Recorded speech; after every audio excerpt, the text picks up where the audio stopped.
দেখো তোমাদের সবাইকে দেখাচ্ছি কি কি মাছ ধরা হয়েছে। চিংড়িগুলো ঢেলে রাখাও। ওয়াও দিদি চিংড়িগুলো একপাশে ঢেলে দেখো কত মাছ। এবার চিংড়ি ঢালছে, সব এগুলো তোমাদের সামনেই রাখো। ওই ধরেছি। চিংড়িটা তো ফ্রিজে, যেটা ছোট ধরেছে।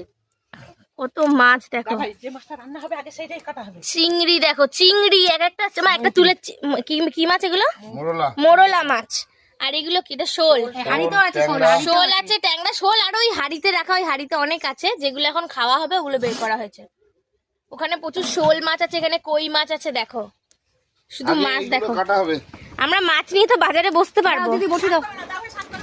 আর তুমি সামান দাও।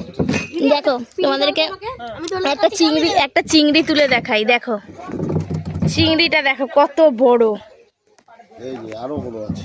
এই যে বাবা আরেকটা ধরেছে, এই দেখো এই যে আরো বড় আছে। চিকু নামবে তাই তো পুকুরে। আরো বড় বড় চিংড়ি। দেখো চিংড়ির সাইজ গুলো দেখো। এই চিংড়ি কত করে দাম একটু কমেন্টে জানাবে। এই চিংড়িগুলো 700 টাকা কেজি। বাবা বলে দিল 600-700 টাকা কেজি চিংড়িগুলো। তোমরা একটু কমেন্টে জানাবে এই মাছগুলোর কত কি দাম। আমরা যাওয়ার পর মাছ ধরতে যাওয়ার পর হয়েছে তো বমি হয়নি।